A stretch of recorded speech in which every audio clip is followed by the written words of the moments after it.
오늘 본문 창세기 32장 24절에서 30절입니다. 제가 가지고 있는 구약 성경 49권에 있습니다. 창세기 32장 24절에서 30절입니다. 제가 가지고 있는 구약 성경 49면에 있습니다. 제가 먼저 읽겠습니다. 야곱은 홀로 남았더니 어떤 사람이 날이 새도록 야곱과 씨름하다가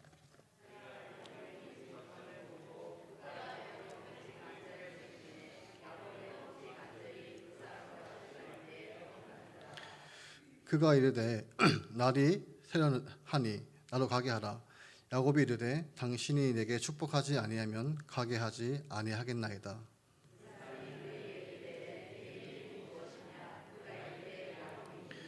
그가 이르되 내 이름 다시는 야곱이라 부를 것이 아니요 이스라엘이라 부를 것이니 이는 내가 하나님과 및 사람들과 겨루어 이겼습니다.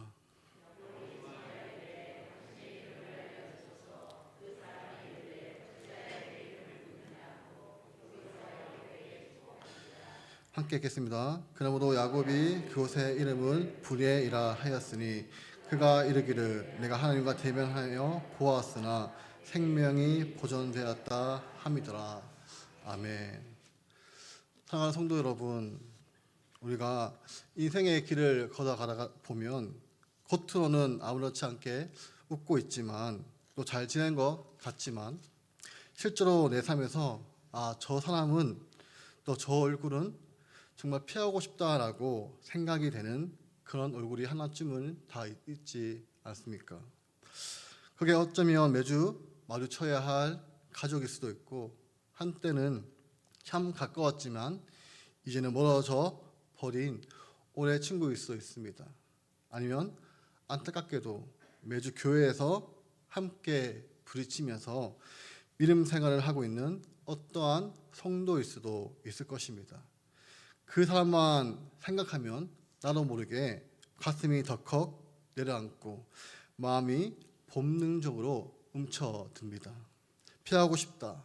하지만 피할 수 없는 관계구나라고 생각이 들 때 우리는 보통 두 가지 중 하나를 선택하고 합니다.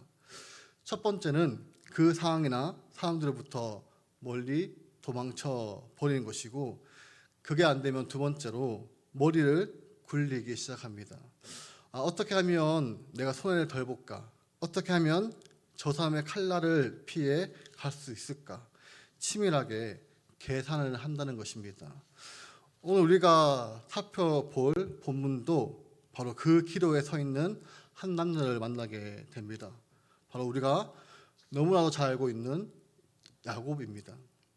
창세기 32장과 33장은 야곱이 그 기나긴 방황을 끝내고 고향으로 돌아가는 귀향길을 배경으로 하고 있습니다. 밤과 새벽이 거차하고 야곱의 마음속에 두려움과 하나님의 말할 수 없는 은혜가 엉키면서 이 한 사람의 내면에 완전히 뒤집어지는 아주 드라마틱한 한 장면입니다. 그는 20년 전에 자신의 욕심 때문에 형 에서에게 속였고 또 눈이 어두운 아버지들까지 속였고 결국 형의 장자권을 가로챘습니다. 그 대가로 형의 무서운 분노를 피해 외삼촌 라반의 집으로 야반 도주를 해야 했습니다. 이제 세월이 흘러 하나님의 말씀을 따라 고향으로 돌아오는 길인데 날벼락 같은 소식이 들려오게 됩니다. 저 멀리서 형 에서가 그냥 오는 것이 아니라 무려 400명을 데리고 자기를 향해 오고 있다는 소식입니다. 성경은 당시 야곱의 심정을 이렇게 묘사합니다. 창세기 32장 7절과 8절입니다. 야곱이 심히 두렵고 답답하여 자기의 함께한 동행자와 양과 소와 낙타를 두 떼로 나누고 얼마나 두렵고 답답했으면 가축과 가족들을 두 패로 나누었을까요? 그런데 여러분, 이것이 바로 오늘 우리가 살아가는 저와 여러분의 솔직한 모습입니다. 우리도 하나님의 은혜를 안다고 하지만 현실의 거대한 문 앞에서 금방 두려워지고 답답해져서 인간적인 꾀를 내지 않습니까? 사실 야곱은 이 소식을 듣기 전에 마하나임이라는 곳에서 하나님의 사자를 만났던 사람입니다. 하나님의 군대를 보내서 나를 지키시는구나 라고 고백했던 사람입니다. 그런데 은혜를 경험한 지 얼마 되지 않아서 에서의 군대 소식을 듣자마자 그 은혜는 까맣게 잃어버리고 곧바로 깊은 절망과 공포에 빠져서 잔머리를 굴리기 시작한 것입니다. 그런데 이 말씀이 우리에게 위로가 되는 것은 우리가 아무리 대단한 믿음을 가졌어도 삶의 여정에서 하나님의 확실한 약속과 내 안에 불쑥 튀어나오는 두려움은 얼마든지 동시에 나타날 수 있다는 것을 성경이 정직하게 말씀해 주고 있다는 것입니다. 하지만 그럼에도 불구하고 우리 하나님은 참 좋으신 분이십니다. 하나님은 자신의 자녀인 야곱을 그 숨막히는 두려움 속에서 그냥 방치해 두지 않으셨습니다. 오늘 우리가 나누는 이 말씀은 야곱이 스스로 결심해서 대단하게 변했다는 성공 스토리가 아닙니다. 더 정확하게 말씀을 드린다면 고집부통이고 이기적이었던 그 야곱을 하나님께서 어떻게 끈질기게 추적하셔서 바꾸어 놓으셨는가를 보여주는 하나님의 열심에 대한 말씀입니다. 사랑하는 성도 여러분, 이것을 꼭 기억하셔야 합니다. 변화의 시작은 언제나 우리의 결심이 아니라 하나님이 우리를 강하게 붙드시는 그 손길에서 출발합니다. 야곱은 약복 강가의 분야에서 하나님의 얼굴을 만났습니다. 죽을 것 같은 두려움 속에서 밤새 씨름하던 야곱은 자신을 살려주신 하나님 앞에서 눈물로 고백합니다. 그런데 그 놀라운 은혜가 거기서 끝나지 않았습니다. 바로 다음 날 야곱은 원수 같았던 형 에사를 만났습니다. 그리고 형의 얼굴을 보면 이렇게 말합니다. 형님의 얼굴을 보니 마치 하나님의 얼굴을 보는 것 같습니다. 어젯밤에 만난 하나님의 얼굴과 오늘 마주한 형님의 얼굴이 하나로 연결된 것입니다. 하나님께 받은 은혜가 형제와의 화해로 이어지는 순간이었습니다. 이것이 바로 오늘 우리가 가슴 깊숙이 새겨야 할 소중한 교훈입니다. 이제 이 놀라운 이야기 속에서 더 자세히 살펴보겠습니다. 먼저 우리가 함께 살펴볼 장면은 짙은 두려움 속에서 하나님의 약속을 겨우겨우 붙잡고 늘어지는 야곱의 눈물겨운 기도입니다. 앞서 말씀드린 대로 야곱은 소용돌이치는 두려움 때문에 아주 치밀하게 인간적인 계산을 했습니다. 가족과 가축을 두 떼를 나누고 형이 와서 한쪽을 치면 나머지 한쪽이라도 도망쳐서 살아야지라고 생각했습니다. 그리고 엄청난 선물을 준비해서 형 마음을 사보려고 먼저 앞서 보냈습니다. 그런데 야곱이 참 대단한 것은 여기서 그냥 계산만 하고 끝나는 것이 아니라 야곱은 그 깊고 캄캄한 어둠 속에서 자기의 생각을 멈추고 이내 기도의 자리로 나아갑니다. 그리고 그의 입에서 터져나오는 기도의 핵심은 하나님, 제가 그동안 얼마나 고생했는지 아시죠? 나는 자기의가 아니라 오히려 하나님이 저에게 예전에 주셨던 그 약속을 붙들며 하나님의 말씀을 다시금 생각나게 하는 기도를 드렸다는 것입니다. 9절입니다. 야곱이 또 이르되 내 조부 아브라함의 하나님, 내 아버지의 이삭의 하나님 여호와여, 주께서 전에 내게 명령하시기를 내 고향 내 족속에게로 돌아가라. 내가 내게 은혜를 베풀이라 하셨나이다. 그리고 이어서 자기의 부끄러운 과거를 떠올리면서 고백합니다. 나는 주께서 주의 종에게 베푸신 모든 은총과 모든 지신하심을 조금도 감당할 수 없사오나. 종교개혁자 칼빈은 바로 이 대목에서 야곱의 변화가 시작되었다라고 말합니다.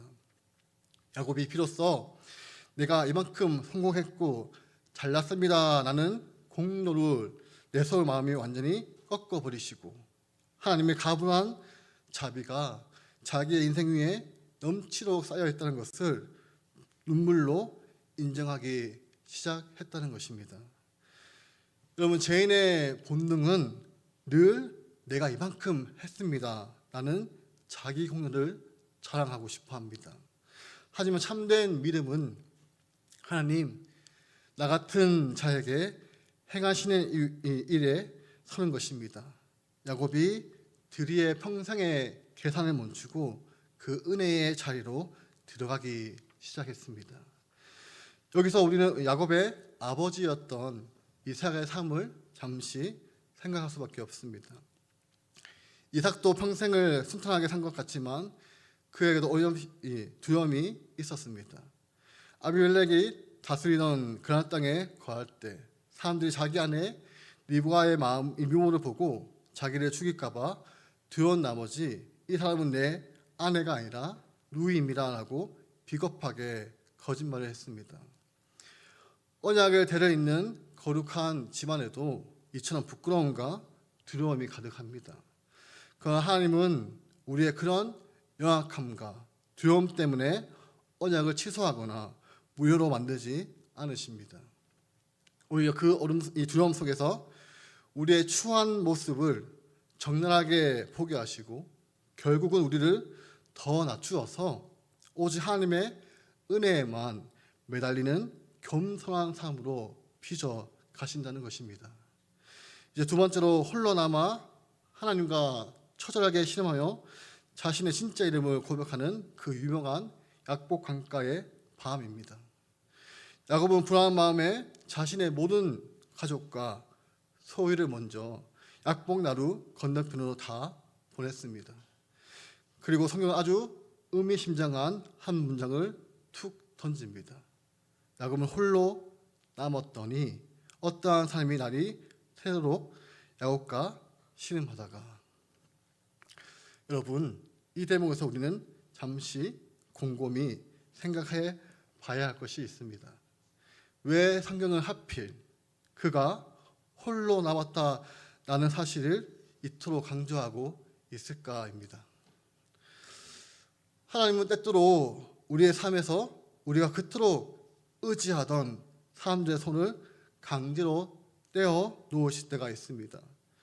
우리가 끝까지 손에서 놓지 못하고 하나님, 이것만큼은 절대로 안 됩니다 하며 생명줄처럼 붙들고 있는 세상에 의지하는 것들을 하나님은 때론 조용히, 때론 아프게 이렇게 만드십니다.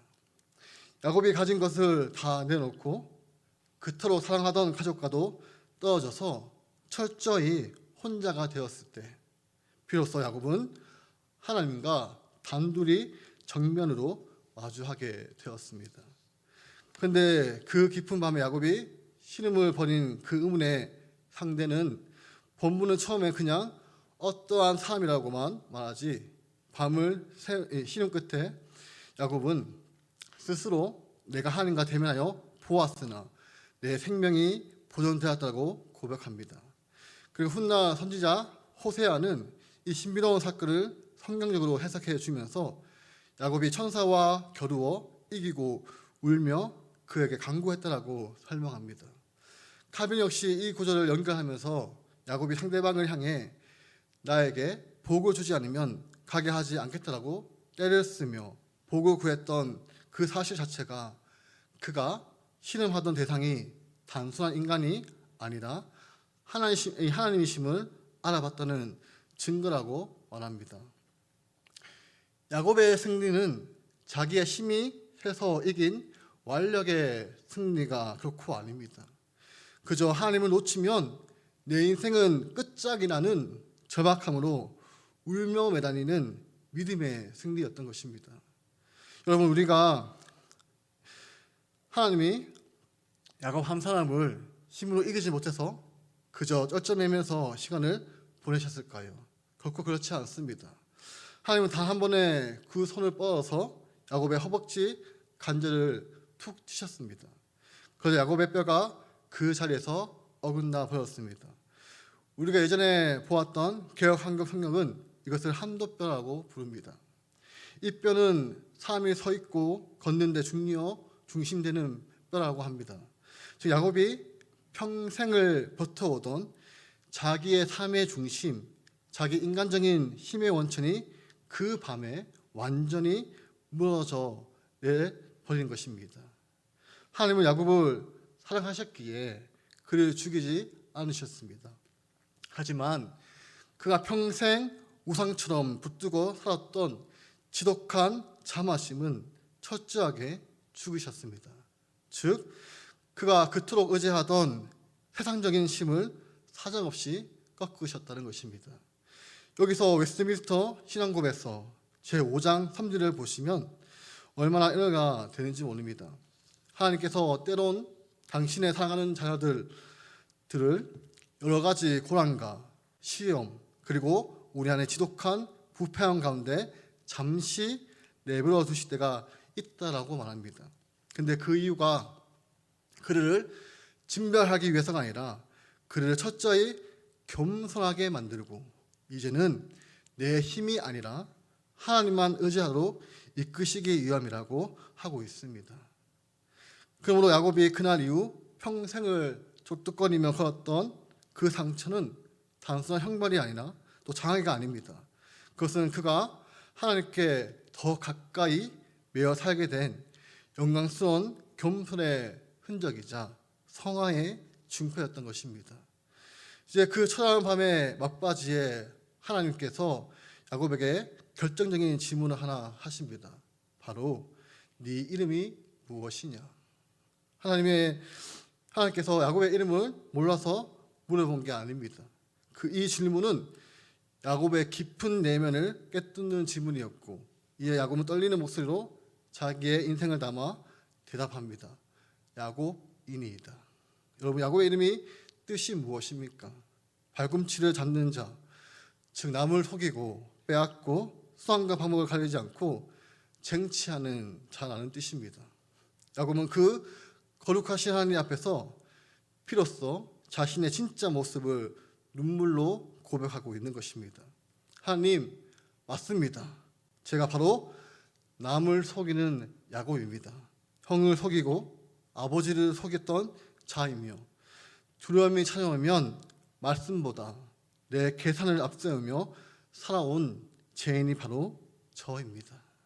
여러분, 이것이 참된 회개의 출발점입니다. 내가 죄인임을, 내가 야곱임을 정직하게 인정하는 것입니다. 그렇게 야곱이 자신의 진짜 이름을 고백하자 하나님은 그에게 찬란한 새 이름을 선물로 주십니다. 내 이름은 다시는 야곱이라 부를 것이 아니요 이스라엘이라 부를 것이니. 아멘. 근데 여기서 오해하시면 안 됩니다. 이스라엘이라는 이 거룩한 이름은 야곱이 밤이 새도록 땀 흘려 신음에서 얻은 승리의 훈장이 결코 아닙니다. 이것은 자신의 비참함을 고백한 야곱에게 하나님께서 무조건적인 은혜의 새 정체성입니다. 웨스트민스터 대요리문답 제76문항에 보시면 참된 회개는 내가 단단하게 마음을 고쳐먹고 결심해서 만드는 것이 아니라 성령님께서 말씀으로 우리 마음에 역사해 주셔야만 가능한 하나님의 선물이라고 하였습니다. 우리 여기서 잠시 야곱의 형이었던 에서의 삶과 한번 비교해 볼 필요가 있습니다. 신약 성경 히브리서를 보면 에서를 가리켜 망년된 자라고 부릅니다. 그가 팥죽 한 그릇에 장제의 먹물을 팔았고 나중에 그 축복을 가로채기 위해 눈물을 흘리며 구했지만 끝내 회개의 기회를 얻지 못했다고 성경은 기록하고 있습니다. 여러분, 눈물을 뚝뚝 흘린다고 해서 그것이 다 하나님이 받으시는 회개가 아니라는 것입니다.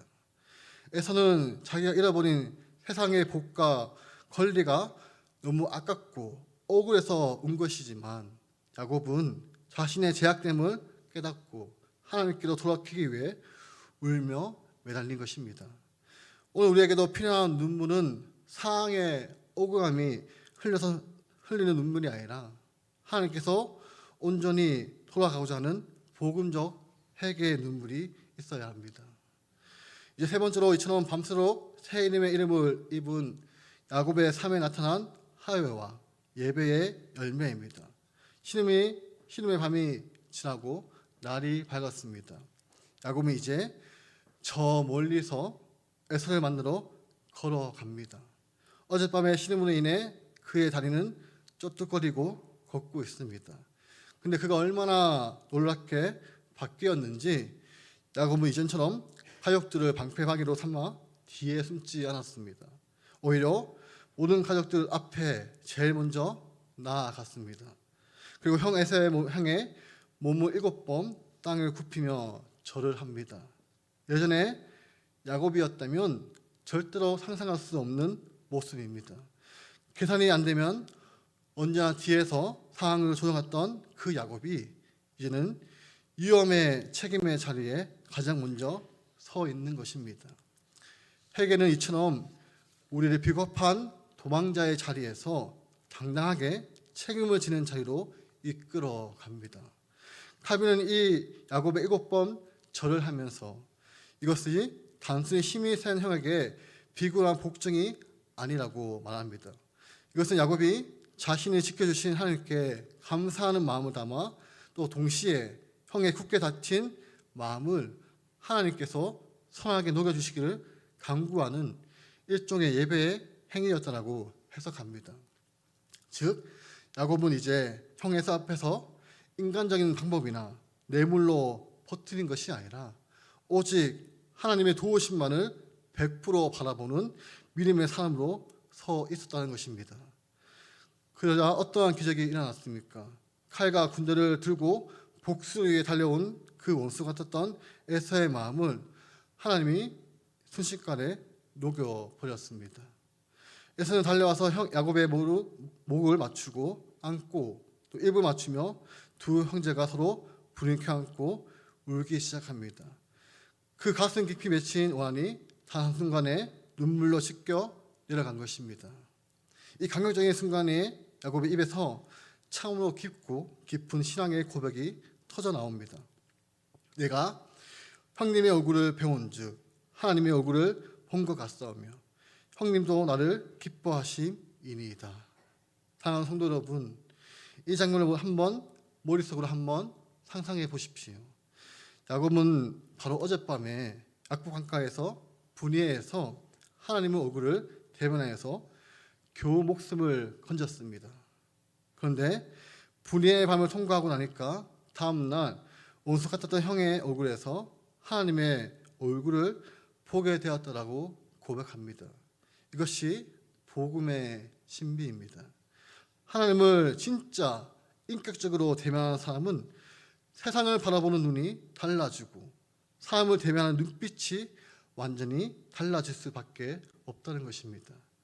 여기서 우리는 또 한 명의 구약의 인물인 요셉을 생각할 수밖에 없습니다. 요셉은 형들의 시기 때문에 이집트 노예로 팔려가 처절한 고생을 했습니다. 하지만 훗날 이집트의 총리가 되어 자기를 팔아넘긴 형들을 다시 만났을 때 그는 피해 복수를 하지 않았습니다. 오히려 형들을 위로하여 이렇게 말을 했습니다. 당신들은 나를 해하려 하였으나 하나님은 그것을 선으로 바꾸사 오늘과 같이 많은 백성의 생명을 구원하게 하시려 하셨나이다. 요셉은 억울한 피해자의 자리에서 하나님의 거대한 섭리를 바라보며 형들을 용서했고 오늘 본문의 야곱은 자신이 잘못한 가해자의 자리에서 철저히 나아짐으로 형에게 화해를 구했습니다. 두 사람의 처한 위치는 정반대였지만 공통점은 확실합니다. 오직 하나님을 바라보는 사람만이 깨어진 인간관계를 복음으로 새롭게 만들어질 수 있다는 사실입니다. 그리고 야곱의 이야기는 여기서 끝나지 않습니다. 형과의 극진한 화해를 이룬 야곱은 마침내 세겜이라는 땅에 안전하게 이르러 그곳에 하나님의 위에 제단을 쌓았습니다. 그리고 그 제단의 이름을 엘로헤 이스라엘, 즉 하나님, 이스라엘의 하나님이라고 부릅니다. 이처럼 참된 내면의 변화는 단순히 거꾸로운 인간관계가 정리되는 것에 멈추지 않습니다. 참된 변화의 마지막은 언제나 무너졌던 예배의 감격이 회복되는 것임을 여러분 믿으시기를 바랍니다. 이제 오늘 이 야곱의 파란만장한 신음과 변화의 말씀이 저와 여러분의 삶에 어떻게 적용될 수 있을까요? 첫 번째로 개인적으로 우리 모두 하나님 앞에 엎드려 진짜 자신의 이름을 솔직하게 고백해야 합니다. 그 밤에 하나님이 야곱에게 네 이름이 무엇이냐라고 물어보셨던 것처럼 오늘 이 시간 하나님 우리에게 질문하실 것입니다. 아무개야, 너는 진짜 누구냐? 이번 주간에 골방에서 조용히 엎드려 하나님께 정직하게 여러분의 본 모습을 말해 보십시오. 주님, 남들에게 거룩한 척 했지만 저 안에 은밀하게 반복되는 제 진짜 이름은 이것입니다. 제가 입으로 주님을 믿는다고 하면서도 늘 돈 때문에, 늘 자식 때문에, 늘 미래 때문에, 늘 현실 때문에, 늘 인간관계 때문에 벌벌 떠는 두려움의 실체는 바로 이것입니다. 요세미스트 신앙 고백도 가르치기를 각 사람은 그저 문득거려서 회개할 것이 아니라 자기가 지은 특별한 죄들을 낱낱이 특별하게 회개하기를 힘써야 한다고 말하고 있습니다. 두 번째로 여러분의 삶 가운데 나만의 약복강가의 시간을 반드시 확보하셔야 합니다. 야곱이 인생의 모든 소음을 뒤로하고 홀로 남은 그 기쁜 밤에 하나님을 만난 것처럼 우리에게 하루 중에 세상의 소리를 잠시 끄고 하나님 앞에 홀로 서는 고요한 시간이 절대적으로 필요합니다.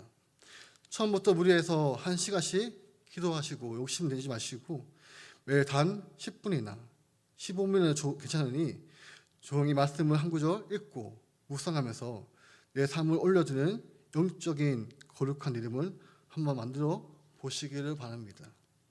칼빈이 기도를 가리켜 믿음의 지속적인 훈련이라고 불렀던 이유가 바로 여기 있습니다.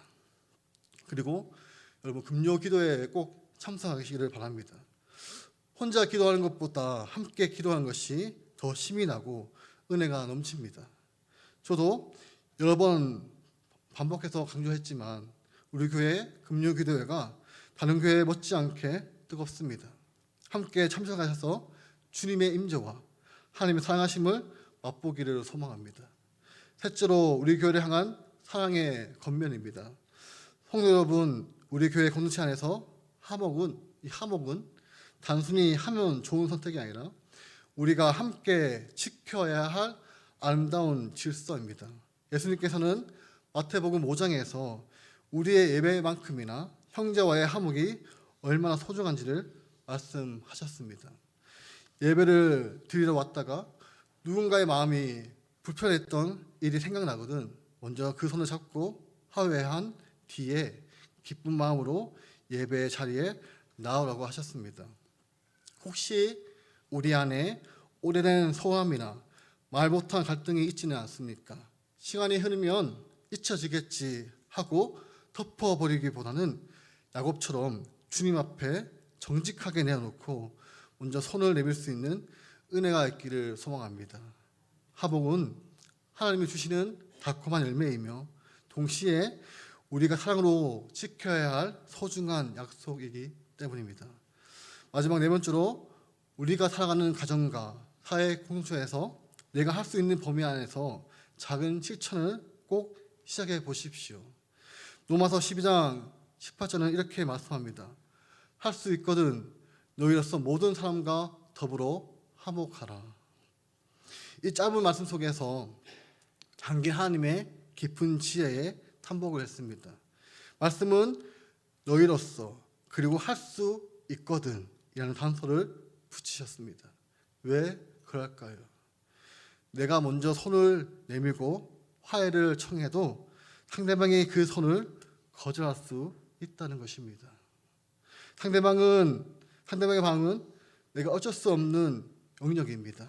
하지만 최소한 나로서의 순종할 수 있는 길이 먼저 미안하다고 건네는 따뜻한 말 한마디, 짧은 문자, 메시지, 혹은 내가 남에게 피해를 끼친 부분이 있다면 야곱이 예물로 보냈던 것처럼 성의를 다해 실질적인 배상을 하는 것, 이렇게 내가 할 수 있는 만큼 최선을 다해 한 것을 떼는 이것이 바로 야곱의 자녀이 우리가 새 이름을 받는 자답게 살아가는 모습일 줄 믿습니다. 오늘 우리가 살펴본 야곱의 변화는 그저 한순간의 감동이나 일회성의 이벤트가 아닙니다. 정말 한밤에 치열한 씨름을 하고 다음날 실제적인 화해와 평화로 이어지는 찬란한 은혜의 사건이었습니다. 하나님은 야곱의 옛 자아를 꺾으시는 아픔을 통해서라도 그를 결국 이스라엘이라는 새 사람으로 빚어내셨습니다. 그 아픔의 시간을 통과했기에 야곱은 비로소 원한이 가득했던 형 에서를 부둥켜 안고 울 수 있는 평화의 사람이 되었다는 것입니다. 우리 앞에도 피하고 싶고 거대한 에서가 있을 줄 모릅니다.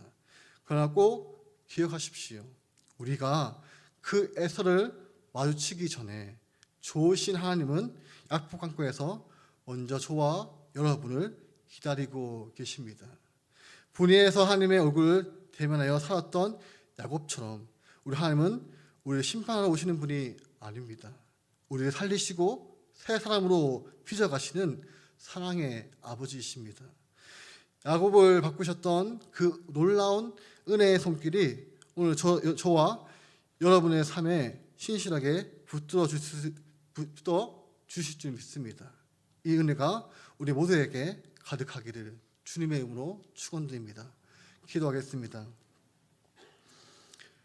사랑과 자비가 풍성하신 하나님 아버지, 오늘 우리는 약복 강가에서 홀로 씨름하던 야곱의 모습을 통해 우리의 모습을 봅니다. 주님, 저도 그렇지만 세상의 주를 생명줄인 줄 붙들고 있지는 않습니까? 내 계산과 고집이 하나님 말씀보다 너무 많이 앞서지 있지 않습니까? 이 시간 우리를 약복 강가로 부르시는 주님의 음성에 반응하게 하옵소서. 내 안에 성령님께서 우리 마음에 역사하여 주셔서 우리의 진짜 이름을 정직하게 고백하게 하옵소서. 주님, 제가 바로 야곱입니다 라고 눈물로 고백할 때 우리의 옛 자아를 꺾어주시고 이스라엘이라는 승자의 새 이름을 허락하여 주옵소서. 이번 한 주간 우리의 삶의 자리에서 화목의 열매를 맺기를 소망합니다. 내가 먼저 손 내밀 수 있는 용기를 주시고 우리가 마주한 거대한 에서와 같은 문제들 앞에서 두려워하기보다는 우리를 먼저 기다리시는 하나님의 얼굴을 보게 하옵소서. 우리 교회가 서로의 허물을 덮어주며 주님이 세우신 거룩한 화목의 질서 안에서 사랑으로 하나 되게 하여 주옵소서. 감사드리며 살아계신 예수님의 이름으로 기도드립니다. 아멘. 이제는 우리 주 예수 그리스도의 은혜와 하나님의 사랑하심과 성령님의 교통하심이 오늘 주신 말씀대로 하나님의 얼굴을 구하며 세상으로 나아가는 모든 성도들 위해 이제부터 영원토록 함께 있을지어다.